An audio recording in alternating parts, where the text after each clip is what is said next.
Doctor Sheikh से request करूंगा कि कृपया हमें अपने बारे में थोड़ा बताएं और अपने विचार रखें।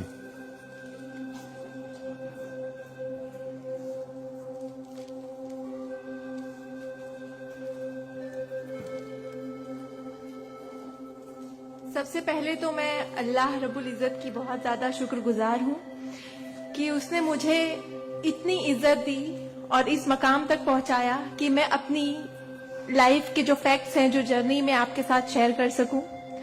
मैं बहुत ज्यादा शुक्रगुजार हूँ भारत विकास परिषद की प्रेसिडेंट सुनील शाह की, और उससे ज्यादा शुक्रगुजार हूँ यहाँ पे हमारे प्यारे डॉक्टर अनिल मुरारका सर की, जिनके सपोर्ट की वजह से हम बहुत सारी जगह पे जाते हैं और लोगों को मोटिवेट करते हैं।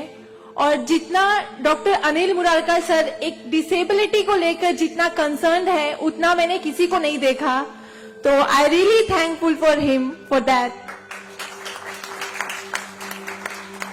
2008 मैंने अपना 10th क्लियर किया था।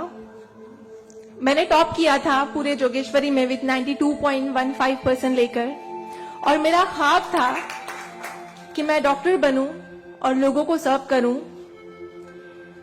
मैं मिडिल क्लास से ताल्लुक रखती हूं। मेरे जो अब्बू हैं वो वेजिटेबल वेंडर हैं, तो हमारे घर पे बहुत फाइनेंशियली प्रॉब्लम थी। तो मेरा बस एक ख्वाब था कि मैं डॉक्टर बनूं, लोगों की हेल्प करूं, और उसके लिए मैंने साइंस में एडमिशन लिया। देन 11 साइंस जब मैंने एडमिशन लिया, मेरा कॉलेज बैंड्रा में था और मेरा घर जोगेश्वरी में। मैं रोज लोकल ट्रेन से ट्रैवल करती थी जोगेश्वरी टू बैंड्रा।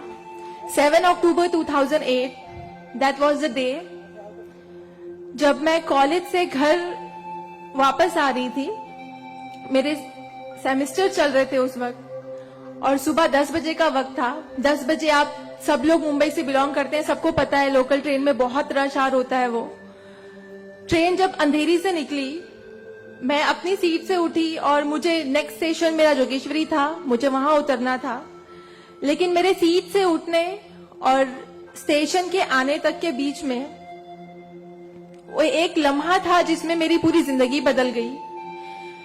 मैं जब सीट से उठी, उसके नेक्स्ट मोमेंट मैंने अपने आप को ट्रेन की पटरियों के नीचे पाया, और जब मेरी आंखें खुली तो वही ट्रेन जिसमें मैं ट्रैवल कर रही थी वो मेरी आंखों के ऊपर से बहुत तेजी से गुजर रही थी।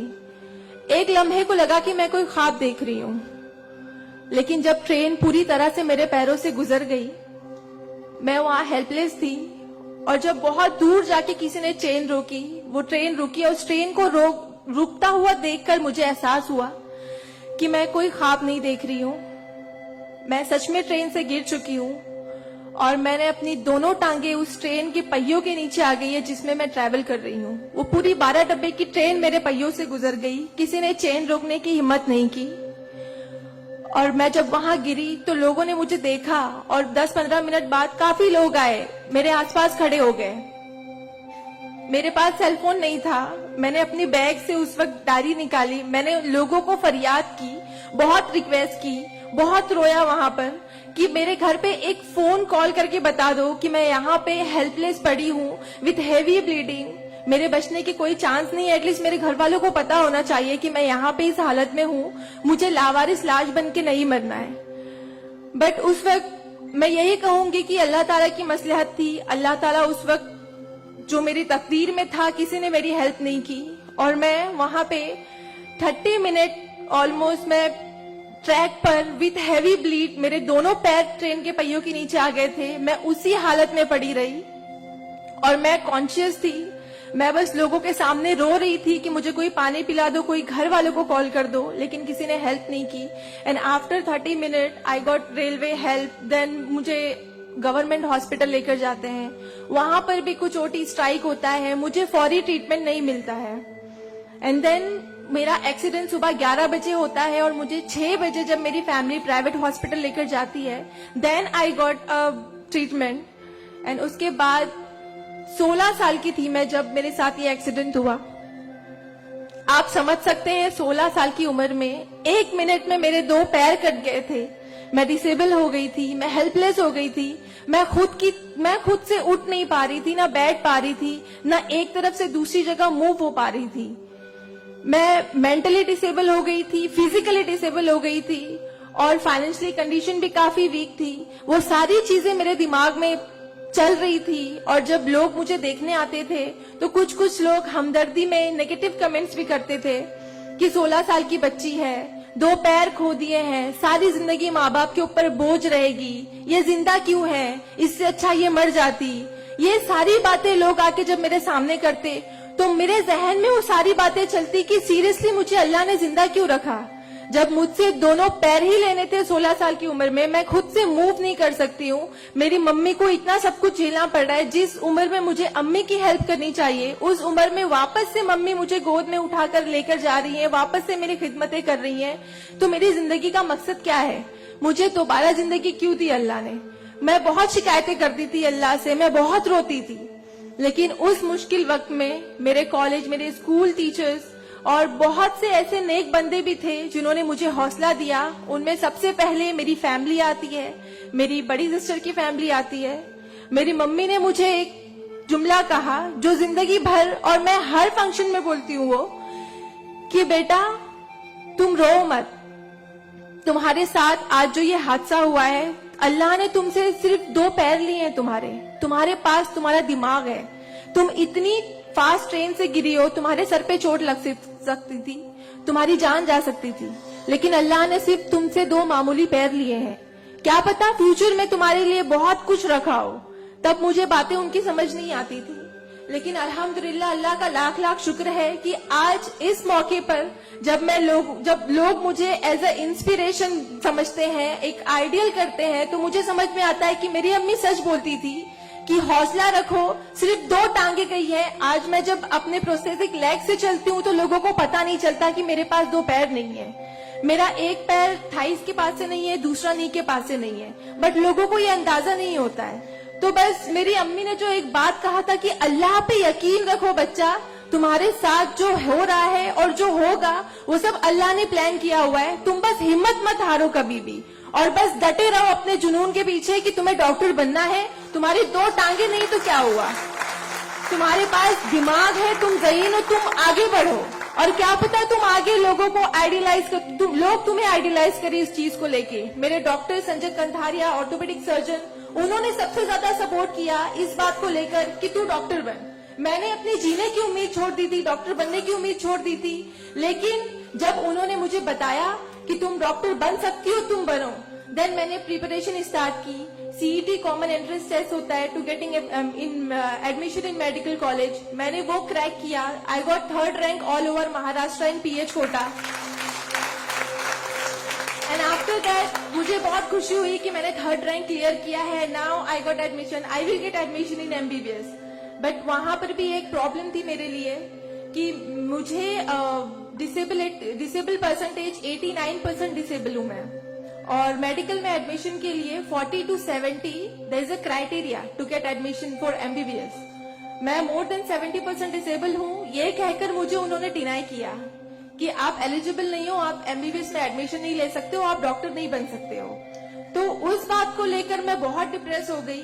देन मैंने वापस अपने डॉक्टर से हेल्प मांगी, उन्होंने मुझे एक मशवरा दिया कि आप हाईकोर्ट जाओ, बॉम्बे हाईकोर्ट। और जिस बात के लिए एक नॉर्मल स्टूडेंट को सिर्फ पढ़ाई करनी होती है, अच्छा रैंक लाना होता है, मुझे उस चीज के लिए मैंने वो किया, लेकिन उसके बाद भी मुझे बॉम्बे हाईकोर्ट जाना पड़ा।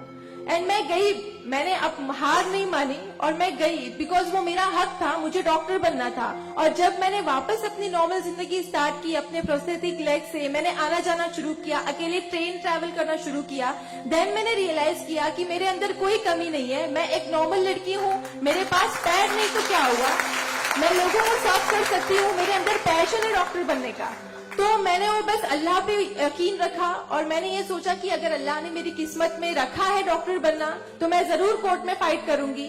एंड देन मैं बॉम्बे हाई कोर्ट गई इन 2011 और वहां पे मेरा केस मोहित शाह, चीफ जस्टिस मोहित शाह ने देखा, उन्होंने मुझे ऑब्जर्व किया, मेरे प्रीवियस स्टडी रिकॉर्ड्स देखे, वो सारी चीजें देख के, और उन्होंने जब मेरा पैशन देखा डॉक्टर बनने का, सर्व करने का, देन उन्होंने मेरे फेवर में फैसला दिया। एंड 2011 अल्लाह का लाख लाख शुक्र है कि मुझे इंडिया के टॉप मोस्ट कॉलेज में एडमिशन मिला, which is Saint GS medical college and KM hospital. Then 2011 में मैंने अपना एमबीबीएस में एडमिशन लिया।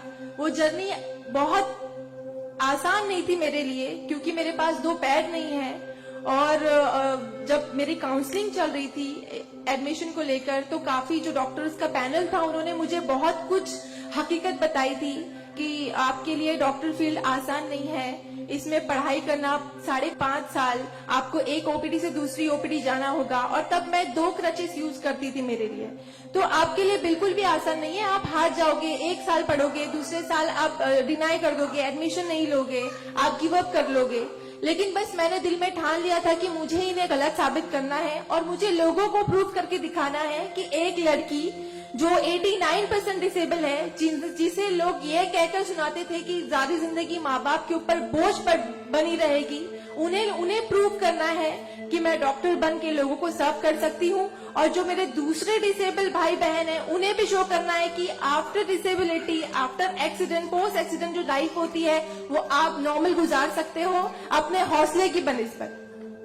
तो मैं बस 5.5 साल मैंने बहुत कोशिश की, बहुत दर्द सहे, लेकिन मैंने अल्हम्दुलिल्लाह 2016 में फर्स्ट क्लास से मैंने अपना एमबीबीएस क्लियर किया। और इस बात को देखते हुए मुझे बहुत खुशी होती है, इस बात को बहुत प्राउड मोमेंट था मेरे लिए कि इन 2016 ऑन वुमेन्स डे 8 मार्च मुझे बॉम्बे हाई कोर्ट में फेलिसिटेट किया गया, जो एक हिस्टोरिक मोमेंट था वहां पर कि आउटसाइड से किसी को उन्होंने फेलिसिटेट किया।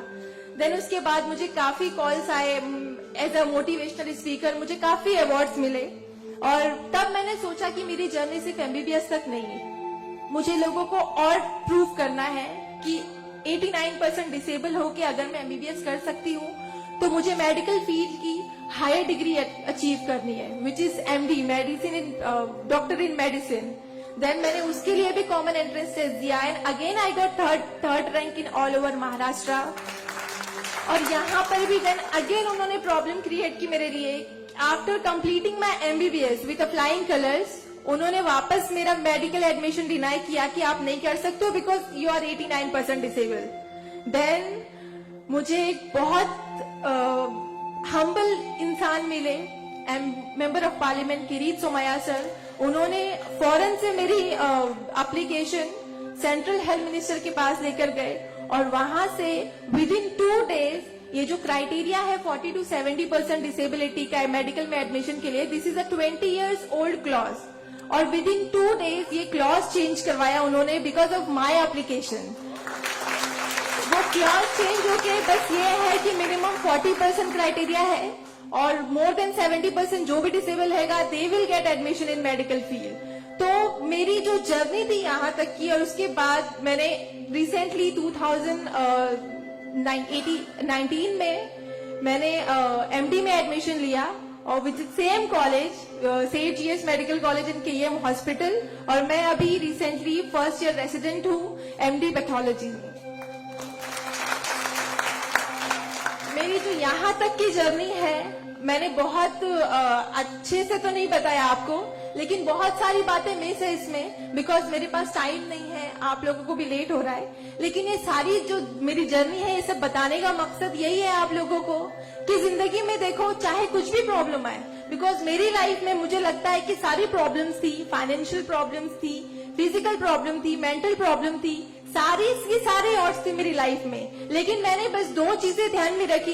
एक तो मेरी अम्मी की बात की अल्लाह पर यकीन रखो, अल्लाह अपने बंदों से 70 माओं से ज्यादा प्यार करता है। एक माँ हमारी छोटे से दर्द को बर्दाश्त नहीं कर सकती, वो तो 70 माओं से ज्यादा प्यार करता है, तो हमें दर्द में कैसे रख सकता है वो? तो उसने जरूर कुछ अच्छा रखा है हमारे लिए। अगर छोटी सी प्रॉब्लम आई जिंदगी में तो उससे हार नहीं मानो, उससे लड़ना सीखो, हमेशा अपना हौसला जिंदा रखो, बिकॉज आपके पास अगर हौसला है तो आपकी लिए जिंदगी जीने की उमंग रहेगी, बिकॉज बगैर हौसले के कोई जिंदगी नहीं जी सकता। तो आप लोग प्लीज, अगर छोटी से छोटी प्रॉब्लम भी आए, कोई भी परेशानी आए, आप लोग लड़ना सीखिए और जिंदगी जीना सीखिए।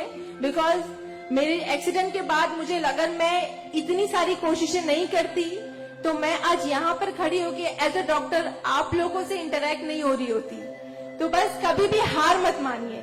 और ये एक शेर है आप सबके लिए, हौसले की तुरकश में कोशिश का वो तीर जिंदा रख। तरकश मतलब जिसमें तीर रखते हैं। हौसले की तरकश में कोशिश का वो तीर जिंदा रख। हार चाहे जिंदगी में सब कुछ, हार जा चाहे जिंदगी में सब कुछ, मगर फिर भी जीतने की उम्मीद जिंदा रख। Thank you so much, thank you all of you मुझे इतने अच्छे से सुनने के लिए। और मैं बहुत ज्यादा थैंकफुल हूँ डॉक्टर अनिल सर की और भारत विकास परिषद की कि उन्होंने मुझे इतना सुनहरा मौका दिया आप लोगों से इंटरैक्ट का। Thank you. धन्यवाद।